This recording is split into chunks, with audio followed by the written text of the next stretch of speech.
আসসালামু আলাইকুম and good evening. Education and Career with Nazim শোতে আপনাদেরকে আমন্ত্রণ। আয়ন টিভি, স্কাই 782 যারা ফেসবুক এবং ইউটিউবে লাইভ স্ট্রিমিংয়ে আছেন তাদের সবাইকে আজকের এই শোটা এনজয় করার জন্য আমি আমন্ত্রণ জানাচ্ছি। আমার স্পেশাল গেস্ট হচ্ছে প্রফেসর ডক্টর সানোয়ার চৌধুরী। সানোয়ার ভাইকে ইনভাইট করব আপনাদেরকে একটু স্বাগতম জানানোর জন্য। সানোয়ার ভাই প্লিজ। আসসালামু আলাইকুম, thank you so much for inviting me. আসলে আমার এখন কম সময় হয় টিভি স্টেশনে আসার, but I know that you been doing wonderful work. আমিও আসলাম এবার যে to encourage the next generation, inshallah. So look forward to your show. Thank you. What an illustrious journey, Sanwar bhai. বাংলাদেশে বড় হয়েছেন, এদেশে এসেছেন 9 বছর বয়সে। You are kind of a legend for us.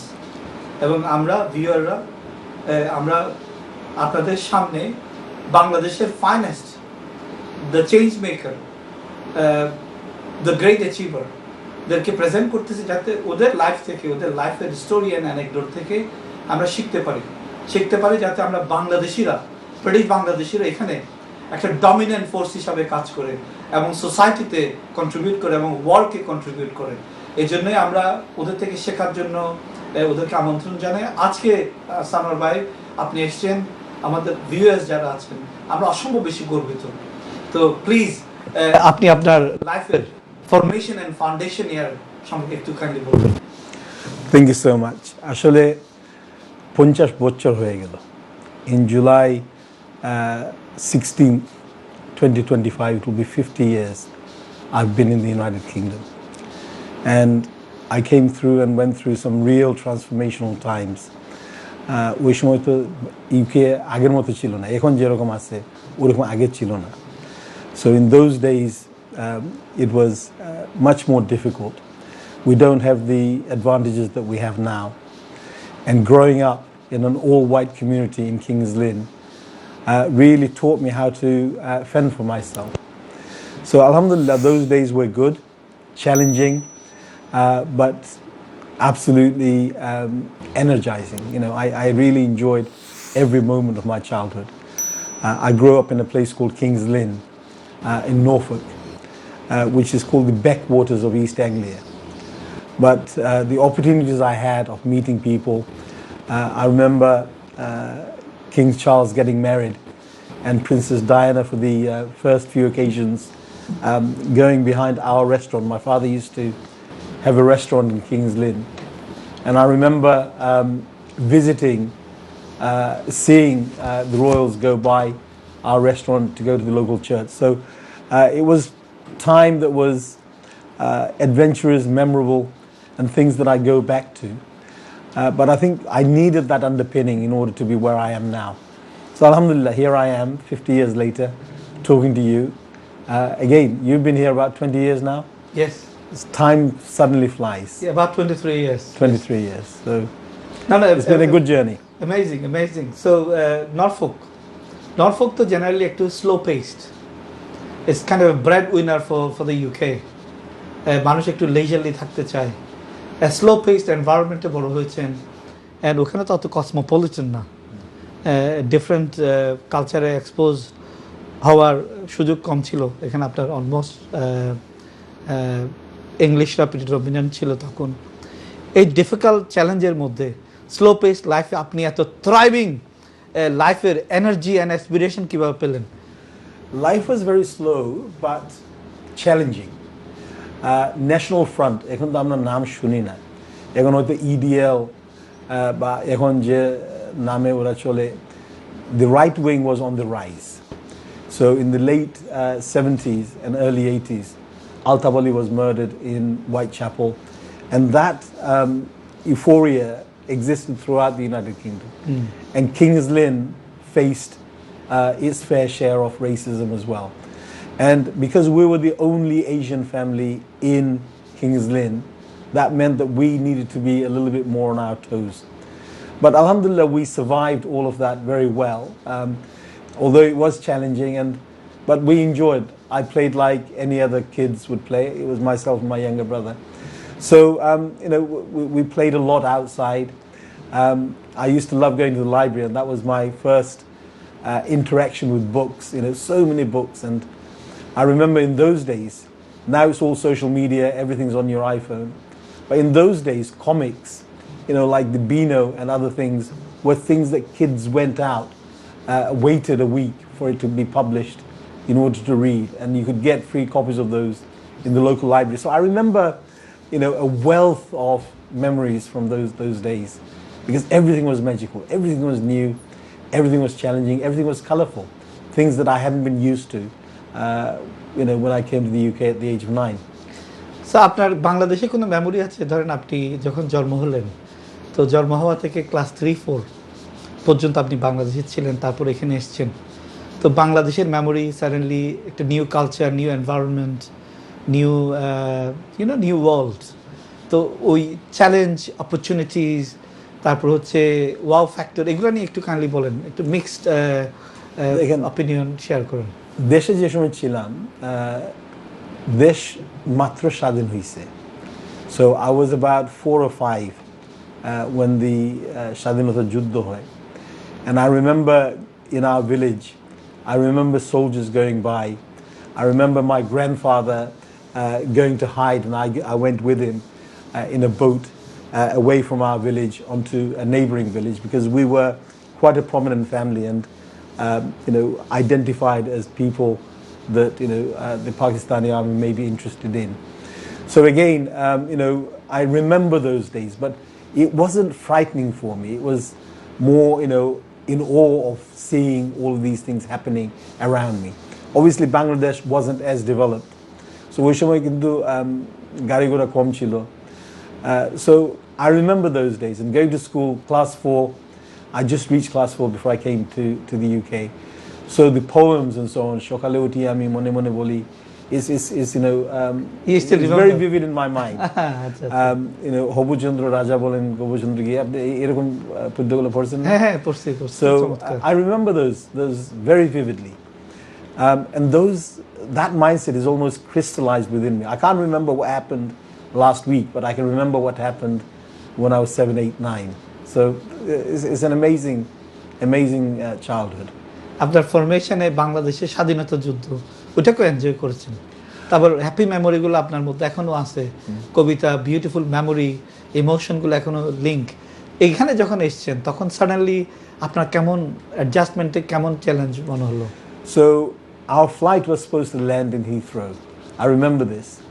We came here in July 1975. It was a very hot day. So our flight was supposed to land at Heathrow, but it was for some reason diverted to Gatwick. So from Gatwick we came by coach back to Heathrow, and then my father was there to collect us, to bring us back home. And the amazing thing was, first sight that I saw were these hippies. They had very long hair, very colorful clothes, and I looked at them, I thought, who were these people? What were they doing? Why were they dressed like the way that they were? And that's a first splurge of color that jumped out at me. As soon as I came out, getting onto the coach, you could see them left and right. And those were the times when people lived a slightly different life, and the weather was good. So that memory, again, that day is a snapshot that is sort of crystallized in my mind. So that was my first entry into the UK. One of the best entries that you could have, because other times could have been miserable, could have been raining, could have been snowing, but the weather was absolutely beautiful, rather like today. So again, that was a memory that sort of has crystallized within me. So my dad was a businessman. He was a headmaster when he left Bangladesh at a primary school. So he came here, he worked at many factories, and he realized that working isn't going to generate the income or the platform that he needed. So he started his own business. And the curry industry in those days were very basic. So the tandoori dish had not been invented. The chicken tikka balti had not been invented. So it was very basic types of curries that they did. So that was the environment that I was in. So, we lived very near the restaurant. So the restaurant formed a part of my life for nearly 8 to 10 years. And I saw from that how hardworking both of my parents were, because they were very much involved in the business in an all-white area. Kingsland was an all-white area. The only people that worked were those that worked in our restaurant. So definite memories. Excellent. তো এই যে চমৎকার কিছু memory আপনি share করলেন, তো এখন যারা বাচ্চা যারা বড় হচ্ছে তারা অনেক প্রিভিলেজড, তাদের হয়তো উইন্ডো টু দ্য ওয়ার্ল্ড হচ্ছে মোবাইল ফোন, টেলিভিশন আছে, তাদেরকে কি অ্যাডভাইস দিবেন আপনি তাদের ভ্যালিউ, ক্যারেক্টার এবং তাদের যে টেনাসিটি অ্যান্ড অ্যাম্বিশন, এইসব ব্যাপারে আপনি কয়েক মিনিটে কিছু বলেন। I would encourage every parent to expose their children to every form of knowledge, fun, activity that there is. You know, I really enjoy spending time with my grandson, Noah. And he loves to learn, he loves to see, he loves to explore. And I take him to the zoo, he's able to, he says, you know, what is that, Dada? And, you know, when he sees a hippopotamus, he will say, oh my goodness, hippopotamus, so big. That he's 2 years old, just over 2 years, 2.5 years old. And for him to see new things means he's developing, he's consuming everything in. So children are like sponge. If you sit in front of the TV, that's all he will see. But if you show him physical things, if you show him things to the left, to the right, even an ant that is passing by, or a bird that is flying, or, you know, the bumblebee. So if you say, can you hear the bumblebee? So if you keep them active and interested, they will not want to go onto the mobile phone. So it's very important for all of our parents to make sure that their children are exposed to many things, and mainly active and activity related things. So you've got to spend time at that young age. So finding secret, finding beauty of small things. Absolutely. And then enjoying a wide range of opportunities like a zoo, walking on the park, whatever. Just take them out and see the world from maybe a different perspective. So that's a suggestion. Absolutely. Like, for example, my grandson, when he sees an ant is a very small thing. Yes. But if you point it out to him, now every time he goes, even though he's at a distance, he can see smallest of things. And when he sees them, he will sit down, he'll kneel down, he will say, Dada, look, ant, or, you know, a bee, or, you know, any of those insects that are lying around, because he's no longer frightened of them. So it's something that he's familiar with, so he will explore, he will want to see. So it's fascinating, you know, and again, I live my youth through him. So our children, far too often we take them for granted. We sit them in front of a TV or, you know, an iPad or something and just let them get on with it. You've got to really expose them to so many different things, and I think that's the beauty of childhood. Sure. আপনার life থেকে এবং আপনার grand চিলড্রেনের life থেকে আমরা যেটা শিখলাম, আমি যেটা শিখলাম সেটা হচ্ছে kids, human being can adapt to any circumstances. Absolutely. That's number one. Number two হচ্ছে they can pick up quickly. আপনি for example English quickly pick up করে ফেলছেন, আপনি ইভেন প্লাস্টিক টাকা নিয়ে খেলাধুলা করার পর মা বাবার রেস্টুরেন্টে গিয়ে দেখলেন হার্ড ওয়ার্ক, তারা they are trying to contribute to the society with some unique proposition. এই যে মেন্টালিটি তৈরি হওয়া। তারপর হচ্ছে আপনি বাংলাদেশ থেকে নরফোকে আসার পরে যেই আই ওপেনিং হলো, নিউ কালচার দেখার যে প্রবণতা, এখন আপনি 112টা দেশে বেরিয়েছেন, এটাও কিন্তু আপনার আর্লি ফাউন্ডেশন ইয়ারে শেপ হলো। এখন আপনি আপনার গ্র্যান্ড চিলড্রেনকে সাথে নিয়ে ঘুরতেছেন, passing that lesson to each other and enjoying the moment together. Emotion, nurturing that emotion is highly valuable. তো এখন আমরা একটু জানতে চাইবো আপনার সেকেন্ডারি স্কুল এবং কলেজের লাইফ এবং কীভাবে আপনি আপনার ক্যারিয়ারটা চুজ করেছেন। So we are looking at transition and transformation in you, please. So my first real passion was in cars, and I love to tinker with cars. I learned driving at an early age, so as soon as I became, I think it was 17 at that time, I got my driving license. So I loved cars.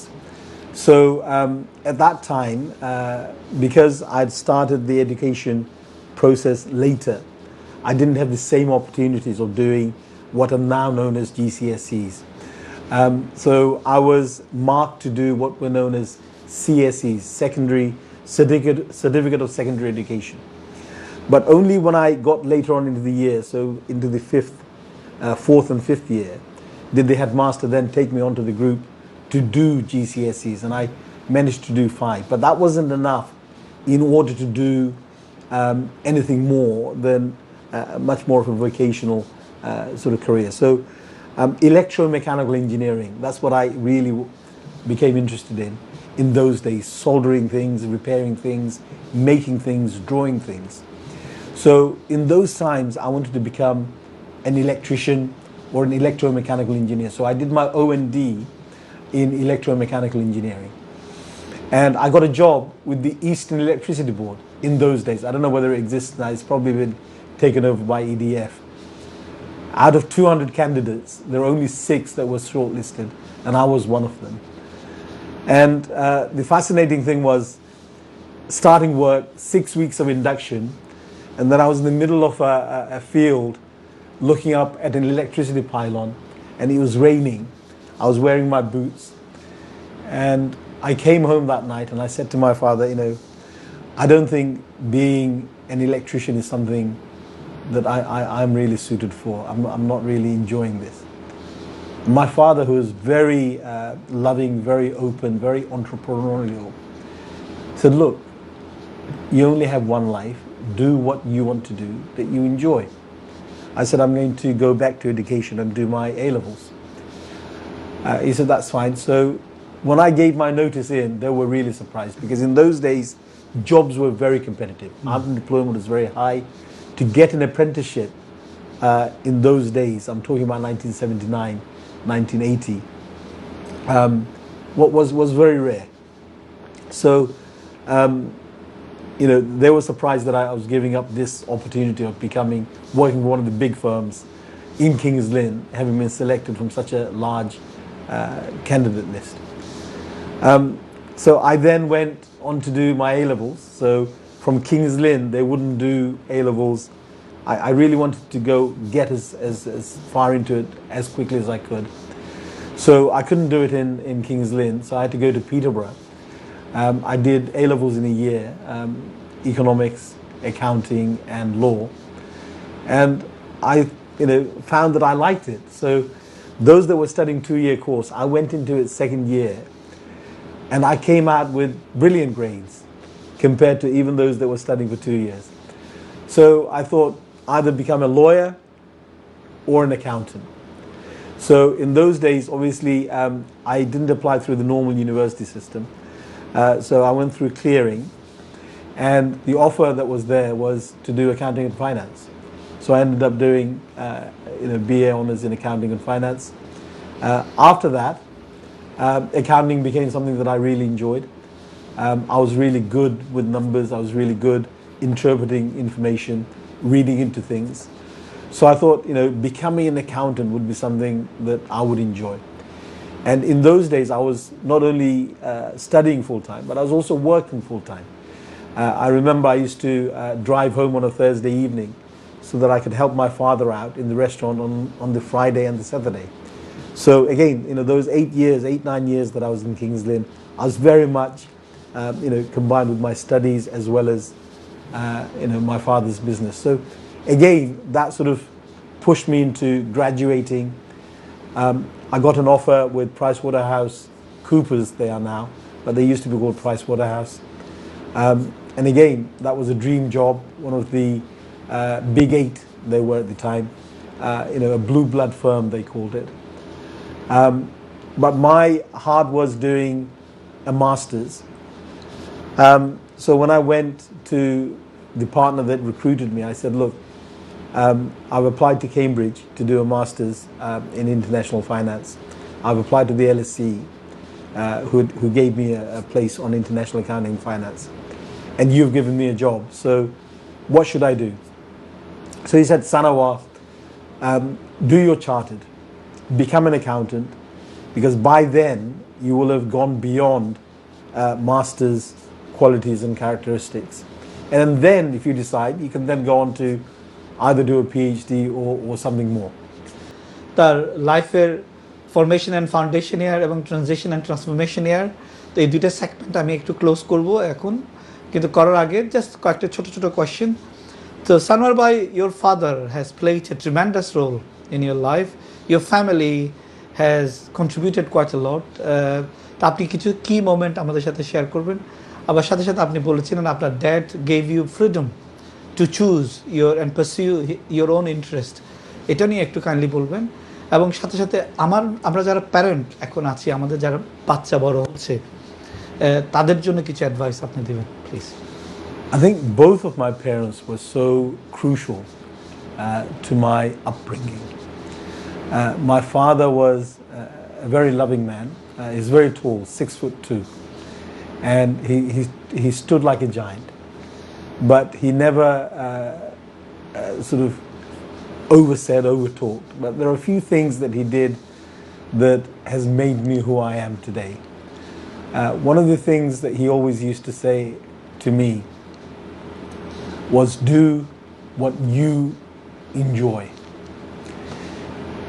If he had pressured me to stay with my secure job, then I wouldn't have probably explored all of the things that I've managed to explore now. So I say to all parents, listen and see what your children want to do, because ultimately it's their life that we are developing and supporting them on. And if they enjoy doing a particular type of thing, encourage them and seek advice on how best to encourage them, because I think that is really important. Secondly, my father taught me the entrepreneurial skills that I now have. He did many things. He did 4 or 5 jobs, and one of the things I remember him saying was that he was going to make that business a success, even if he needed to get a second job in order to pay for the costs. He wanted to make it a success, and that really sort of resonated with me. So it was important to keep on working at and persevere at what you want to do. My mother, and this was one of the things that I remember most, was the most supportive of wives. My father did many of the things that he needed to do, but my mother was always at his side, making sure that all of those things were done well. So I think both of that really gave me the sort of what I do now. So my family are very important to me. So my parents did things for us 2 brothers, myself and my younger brother. I have no sisters. And what he did was to lay the ground which I'm now treading. So what I do now for my children and my grandchildren are exactly the same things that my father has done. And the other thing, even at his time, he was very benevolent. He was very philanthropic in what he did. So he supported a lot of social and welfare programs in Bangladesh, like a lot of that generation did. Built masjids, built schools, madrasas. And again, that's what I'm doing. But he was doing it at a local level. I'm now doing it at a global level. So, that's the difference between him and me. But I'm almost like a microscopic version of my father. And I've been blessed to be able to do so many of the things that I'm doing now. So again, that family bond is so important. Sometimes we allow our children to go to private school, to boarding school. We disconnect as parents. You've got the father working in a restaurant, running his business.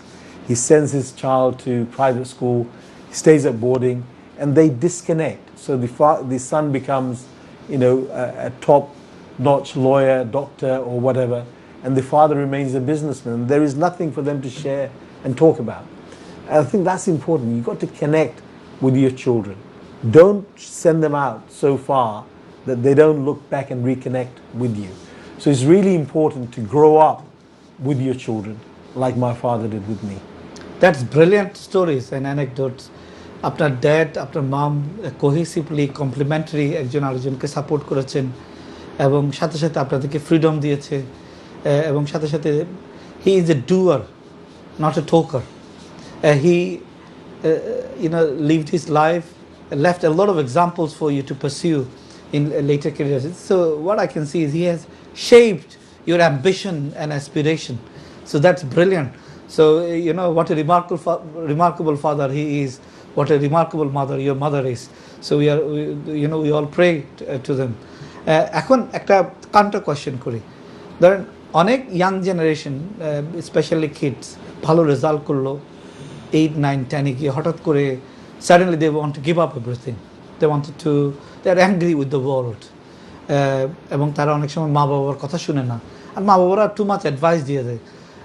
এই circumstances আপনি কি advice দিবেন ওই ছেলেকে ওই মেয়েকে যারা they want to travel, they wanted to not pursue any interest, any career, they just wanted to do whatever they want to do, তাদের জন্য কি অ্যাডভাইস থাকবে?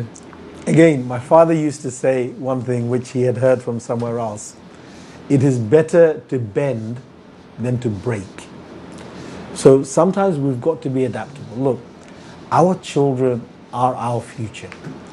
But if they feel concerned or traumatized about something, they feel, and again, there's always a rebellious part of our lives. So all of us go through this phase where, we just don't want to listen, especially listen to those that give us advice, good advice. So sometimes parents are the worst form of advice, and children so totally rebel against it. You've got to give them a bit of space, time for them to reflect, to calm down. If on that heat of the moment you want to have your own set of principles established, then there will be a break. And that break has catastrophic consequences on both the father and son, or the parent and the son or the daughter relationship. And that can never repair itself. So again, standing back and allowing space is always the best way forward. And again, we have discussions with my children. We have disagreements in terms of what they think they should do, what I think I should do. But what I've instilled in my children is to pause instead of reacting. Just listen to what is being said, digest it, think about it, sleep on it, and then come back and react to it. Because it's at the heat of the moment. Our community is all full of emotions. We want to do things instantly. At that moment, we need that answer, we need that gratification, and I think that's where we go wrong. That's where a schism is created and a break takes place. And I think with our children, the best of us. If they share our DNA, they are going to have the attributes that we share. It's just bringing those attributes out. And sometimes it takes longer than other times, but children always do the right thing. You have grown up, you probably want to do different things, but over time, you have done things that your parents will be really proud of. And again, my children are doing things that I'm really proud of now, but maybe at an earlier time, I wanted them to do things differently. But giving them that space, allowing my son to do what he wanted to do, allowing my daughter to do what she wanted to do, has allowed them to grow into their space and then reconnect with me as a father. So storming in a relationship, father and son or daughter relationship, is the reality. We have to be very flexible, very patient, and adapt to each other's choices and respect each other. এবং logic এবং reasoning না করে emotion, bonding and connection are highly important. আর আমাদের ইগোর competition যেন না হয়, আমাদের রিলেশনশিপ যেন বন্ডেজ, ইমোশনের উপর যেন বিল্ড হয়। Many thanks. আমাদের লেগেসি রিলেটেড একটু কিছু বলবেন তো, লিডারশিপ অ্যান্ড লেগেসি রিলেটেড আপনার কোনো story, history, anecdotes থাকলে একটু কাইন্ডলি শেয়ার করুন। I think again, going back to my parents, I think they taught me that there is an underlying platform that you've always got to observe, and that is caring for others. The social responsibilities we have, the philanthropic responsibilities we have is very important. It's not just about us, but also our surrounding. And I think I've taught that to my children as well. And I think that's the only way that you can connect different generations. They're not interested in your passion, but they are interested in helping others. So if you can teach them that helping others, looking after others, taking care of others, whether in the natural form or in the human form, is very important. I think that's an important legacy that you have. But again, in business, I think my success is down to networking. It's being, seeing, adapting, and growing that to a successful business. So no business did I start off with at an early stage or an early age and said, look, this is what I want to achieve. It's opportunities that came up along the way that I took hold of, and things that I enjoyed, I nurtured into something that was very successful. So my car business, for example, these two Pakistani friends in their sort of mid-20s, had a few cars, 30, 40 cars that they were selling. And I gave them advice on how to structure it, how to look after their bookkeeping, how to deal with their numbers. So as an accountant, we gave them that advice initially. And they reached about 60 cars, and they hit the physical obstacle of capital. So again, that was lacking. They didn't have the credit rating required to raise capital. So I invested some money simply as a loan as opposed to business, and that went from 60 cars to 240 cars. So that took them over an immediate hurdle. But at 240 cars, these two friends, 5 or 6 years had gone by, they had reached a ceiling, a plateau. They couldn't go beyond. Yeah. So to build capacity, to sort of extend and scale up, they needed more strategic input, and they didn't have that. So money can only take you so far, but that strategic input that's required, that orientation, scaling up, was important. So at that time, the choice I had was either I became directly involved as a partner, or I let them get on with it with however they would have done. If I'd let them get on with it, they would have probably carried on at that 250, 300 car level up until now. But I said to them, look, I will get involved as long as you give a 10-year commitment to stay involved in the business. We'll give you a basic salary. I won't take one, but you do 18-hour days.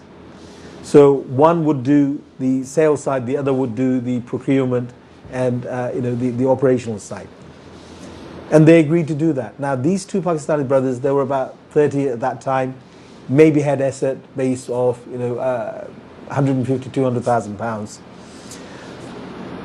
But that journey was a journey that I really put a lot of effort, a lot of importance in, and also money input. And within 10 years, in total, over a 13-year period, I'd taken a business that had 40 cars to 2,500 cars. Amazing, amazing. With 15 acres of usable space, with a car prep site and 2 sales locations, each holding about 1,000 to 1,100 cars each, with roughly about another 1,000 cars constantly being prepped in order readiness for sale. So again, that transformation was huge. But these two boys stuck to their word. They worked 16 to 18-hour days, and I saw them. And I left them to deal with the operational side, and I looked after just the strategic aspect. And at that time, 2019, 2020, we had the corona sort of epidemic, the COVID epidemic, that really knocked the business down. And we suffered. We lost millions during that time. We could only sell cars on a remote basis. So again, but we were robust enough to have built, and again, using the policies that I had adapted, save enough in order to survive and see through that. As soon as COVID was over, it was a boom, exploded in ways that we couldn't have expected. Big Motoring World, Peter Waddell, saw our business. He had been knocking on our door for several years, wanting to buy us out. He needed the locations, he needed the setup that we had in order for him to get investment from the city. So he had a motivation to buy us, and we weren't taking the offers that he was giving. But ultimately he gave an offer that we couldn't refuse, almost 3 times our value, in a way that we said, in January 2022. It's been a good 12, 13 years. I think this is something that we need to accept. And again, we came out of it. And remember, every business, generating revenue is important, but generating value is even more important. Excellent. And if you can exit with that value, that's where that success comes. Fantastic. তো quickly কয়েকটা lesson নিচ্ছি, এরপর আমরা একটা second কোয়েশ্চেনে যাব। Number one, social capital. Number two, building networks so that you have the trust. And then, of course, think big, also do, and then persevere, and then work together, work very hard, yes? তো এটাই আপনার লিডারশিপের কিছু example আপনি share করলেন। Legacy related, আপনি তো multi-million pound businesses তৈরি করলেন। কার মোটরিং ইন্ডাস্ট্রি, আপনি ওই বিজনেসটাকে 50-fold ইনক্রিজ করেছেন 12 ইয়ার্সে, এবং huge amount of value capture করেছেন আপনি। তো এখন পৃথিবীকে আপনি কি দিয়ে যাবেন? একটু লেগেসি রিলেটেড কিছু কথা বলুন প্লিজ। আমি সব কিছু দিয়ে যাব, because right from the beginning I have planned my wealth and platform to help others, and my children are in on that journey, so they understand what I'm looking to do. So 90% of everything that I've accumulated, and alhamdulillah, Allah has blessed me with so much. You know, I can't even dream of the things that Allah has blessed me with. A beautiful family, you know, good health. Even though I had a bypass operation a year and a half ago, the recovery was so fast. Within a day I was walking, and within a month I was traveling to the US. So it's been a fantastic transformation, and you know, a lot of people's du'as and Allah's blessings. But I'd always, everything that I've done, philanthropy is something that I've always kept pivotal to my whole family. So my 3 boys and my daughter and my 2 daughter-in-laws, they're very much into that side of things. So everything that we do, obviously we need our personal, you know, shelter, education, food and so on. We have all of that. But 90% of what I have, I'll be leaving for the public good. Oh, brilliant. Which means that I pay 0, hopefully, if everything works out well. And again, Allah is the best of all. 0 planners. inheritance tax, eh? What I hope to do, and again, you are an accountant, you know about accountancy. I want to leave if I'm going to leave 90% of everything I have for the public good, then I want to make sure that I pay 0 inheritance tax legally. I pay 0 capital gains tax, because ultimately public good is something that everybody supports and the government supports. So if we plan ourselves well, then we're not just leaving monetary assets to our children that can corrupt them, but we leave them with a legacy, a platform, which they will continue to nurture and grow into something big. So what my father had left, I've grown 1,000 times. What I'm leaving, if my children can even grow it 10 times, that will be something which would transform a small village. Thank you, Sanwar Bhai. What an extraordinary life you have led. What a success stories that you have shared with us. And what a fantastic values that we should all nurture. And what a determined and disciplined life that we should all try to live. তো আপনার বাবা, আপনার মা এবং আপনার family, আপনার গ্র্যান্ডচিলড্রেন থেকে আমরা যে শিখলাম আজকে, এবং আমার ভিউয়ার্স যেটা আপনার স্টোরিটা শেয়ার করলো, আপনি শেয়ার করলেন, আমরা জানলাম। ওই জন্য আপনাকে অনেক অনেক ধন্যবাদ, অনেক অনেক বেশি কৃতজ্ঞ জানাচ্ছি। এবং আশা করি আপনার লাইফ থেকে আমরা কিছু শিখবো এবং আমাদের সোসাইটিকে একটু বড় করব। At the end of the day, British Bangladeshis has to play a very vital role to advance our society. As a country, we need to lead. We need to lead, and it can only lead if Bangladeshi people, British Bangladeshi, come and lead new generation of businesses, new generation of professions. So please do not think about your life only. Think about British Bangladeshi, how you can promote us to the world stage. Let's work together advance our society, make the world a better place. Let's learn from Sanwar Bhai's life, and let's work together to leave a wonderful legacy. Thank you very much for joining us. Inshallah আবার আপনাদের সাথে দেখা হবে. The viewer, please pray for Sanwar Bhai and his families so that they can remain a beacon of hope for Bangladeshis. Thank you very much for watching our shows, and I hope to see you in our next episode. Thank you, Sanwar Bhai. Thank you for the opportunity. Thank you, bye. Thank you.